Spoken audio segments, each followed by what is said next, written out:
नमस्कार दोस्तों, पीएलटिक्स में आपका बहुत बहुत स्वागत है। दोस्तों आज की इस क्लास में यूपीट प्लस सी एजीटीए 2024 के लिए एग्रीकल्चर के क्वेश्चन की क्लास को लेकर आया हूं और इस क्लास में हम लोग एग्रीकल्चर के 35 क्वेश्चंस को सॉल्व करेंगे और ये सभी क्वेश्चंस आपकी परीक्षा के दृष्टिकोण से बहुत ही महत्वपूर्ण साबित होंगे। दोस्तों एक एक प्रश्न बहुत ही महत्वपूर्ण है, तो आप लोग इस वीडियो को पूरा देखें और लास्ट तक बने रहें और सभी क्वेश्चंस को अटेम्प्ट करने की कोशिश करिए। तो दोस्तों आइए शुरू करते हैं क्वेश्चन नंबर 72 से। क्वेश्चन नंबर 72 है, मृदा में जीवांश पदार्थ की मात्रा ज्ञात करने के लिए जीवांश कार्बन की मात्रा को किस कारक से गुणा करते हैं। तो यहाँ पर ऑप्शंस दिए गए हैं, आपको सही विकल्प का चयन करना है। तो राइट आंसर की बात करें तो ऑप्शन बी इस क्वेश्चन का राइट आंसर हो जाएगा। 1.724 से गुणा करते हैं। मृदा में जीवांश पदार्थ की मात्रा ज्ञात करने के लिए जीवांश कार्बन की मात्रा को 1.724 से गुणा करते हैं। जीवांश पदार्थ बराबर जीवांश कार्बन इंटू 1.724। तो इस बात को भी आप लोग ध्यान रखिएगा। क्वेश्चन नंबर नेक्स्ट है, यहाँ पर महत्वपूर्ण प्रश्न है, जलडाल विधि का प्रयोग करते हैं, किसके लिए करते हैं? मृदा में संपूर्ण फास्फोरस की मात्रा ज्ञात करने में, मृदा में कुल पोटास की मात्रा ज्ञात करने में, मृदा में कुल नाइट्रोजन की मात्रा ज्ञात करने में, मृदा की कुल कार्बन की मात्रा ज्ञात करने में। तो आप लोग आंसर दीजिए, इसका राइट जवाब क्या बनेगा? तो यहाँ पर राइट आंसर की बात करें तो ऑप्शन सी इस क्वेश्चन का सही आंसर हो जाएगा। मृदा में कुल नाइट्रोजन की मात्रा ज्ञात करने में जलडाल विधि का प्रयोग करते हैं। क्वेश्चन नंबर नेक्स्ट, यहाँ पर क्वेश्चन नंबर नेक्स्ट है, अर्धशाली गन्ने की रोपाई किस महीने में करते हैं?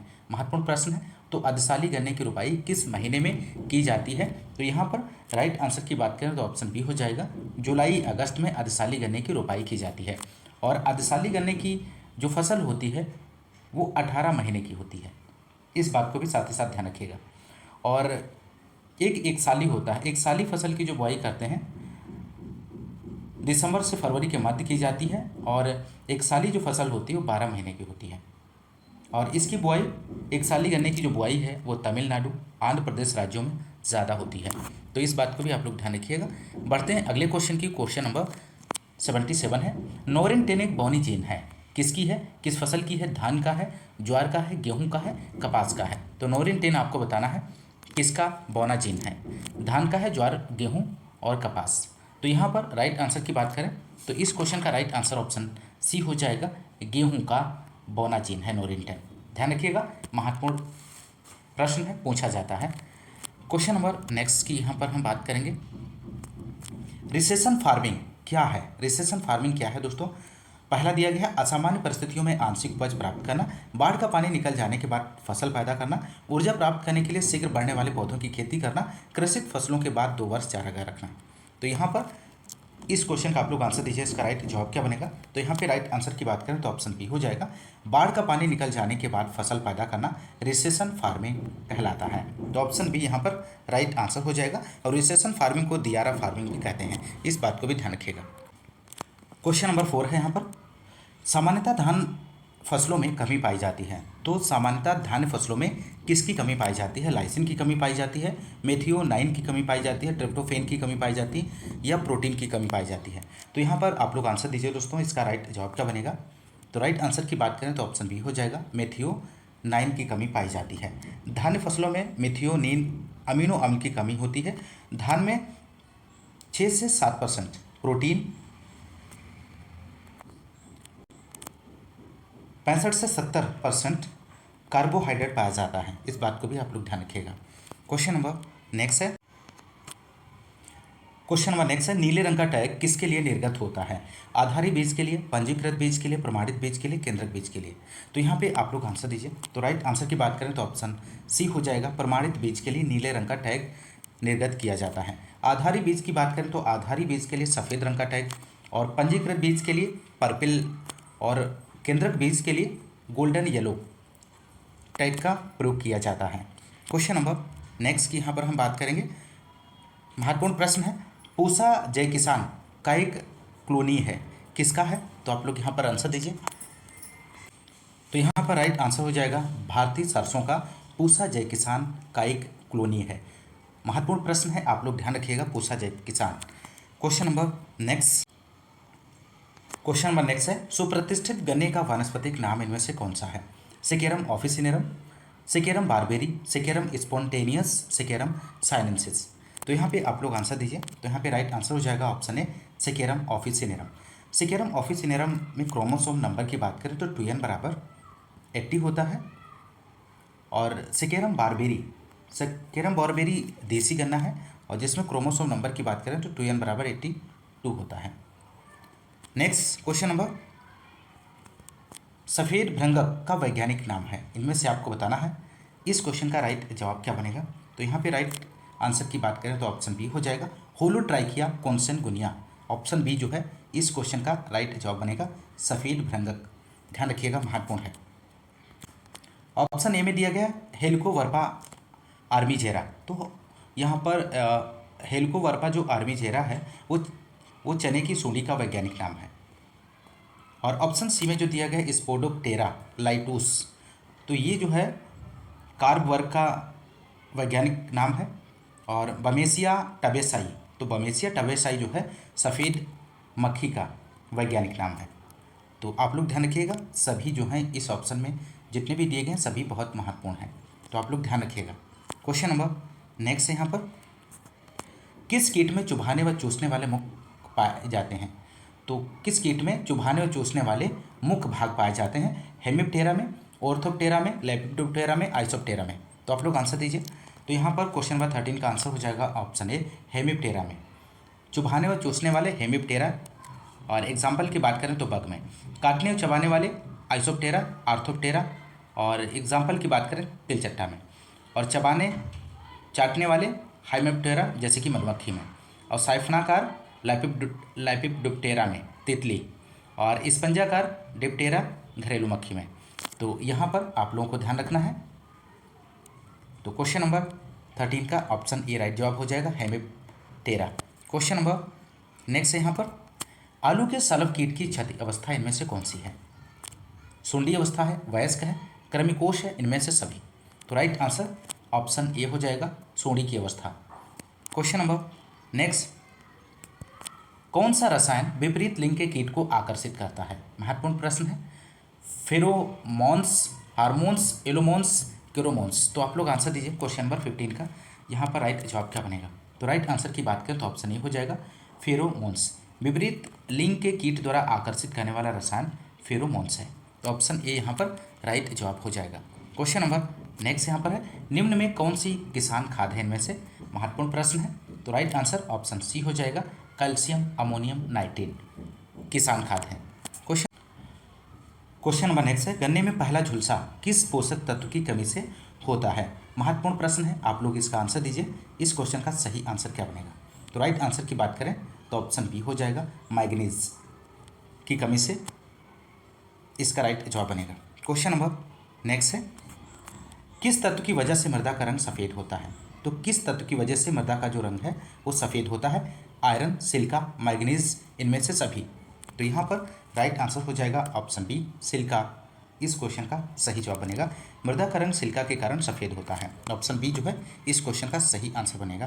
क्वेश्चन नंबर नेक्स्ट है, निम्न में कौन सी संयुक्त खाद है? तो इनमें से आपको बताना है दिए गए ऑप्शंस में से कौन सी संयुक्त खाद के अंतर्गत आती है।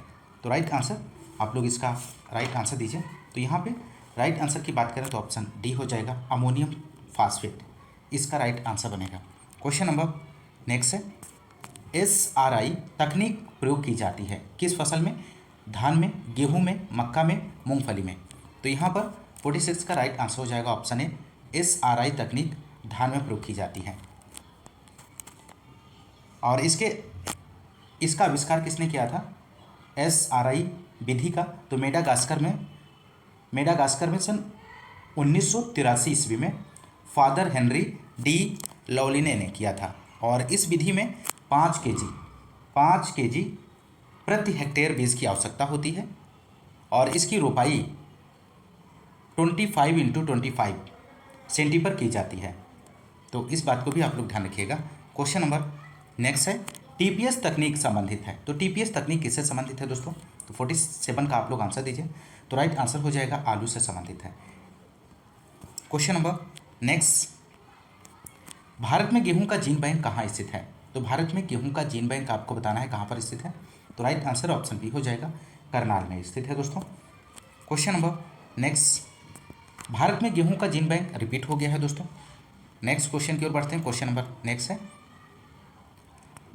अनिषेक फलन पाया जाता है, किस में पाया जाता है दोस्तों? आम में, कटहल में, केला में। तो यहाँ पे आप लोग आंसर दीजिए, अनिषेक फलन किस में पाया जाता है? तो इस क्वेश्चन का यहाँ पे राइट आंसर हो जाएगा दोस्तों ऑप्शन डी राइट जवाब बनेगा, केला में। केला में अनिषेक फलन पाया जाता है। क्वेश्चन नंबर नेक्स्ट, पायराइट मुख्यतः पाया जाता है। तो पायराइट किस में पाया जाता है दोस्तों? महाराष्ट्र में, आंध्र प्रदेश में, बिहार में, राजस्थान में। तो कहाँ पर पाया जाता है दोस्तों? तो राइट आंसर हो जाएगा ऑप्शन डी, राजस्थान में पायराइट मुख्यतः पाया जाता है। क्वेश्चन नंबर नेक्स्ट, निम्नलिखित में से कौन सुमेलित नहीं है दिए गए ऑप्शंस में से?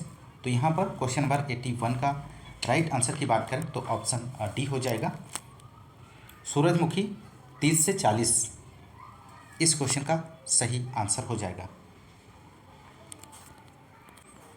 तो राइट आंसर ऑप्शन डी होगा, क्योंकि सूरजमुखी में 30 से 40 केजी बीज दर की आवश्यकता नहीं होती है। और सूरजमुखी में बीज दर की बात करें तो इसमें 8 से 10 केजी 8 से 10 केजी प्रति हेक्टेयर बीज की आवश्यकता होती है। इसलिए ऑप्शन डी जो है इस क्वेश्चन का गलत ऑप्शन है। Question number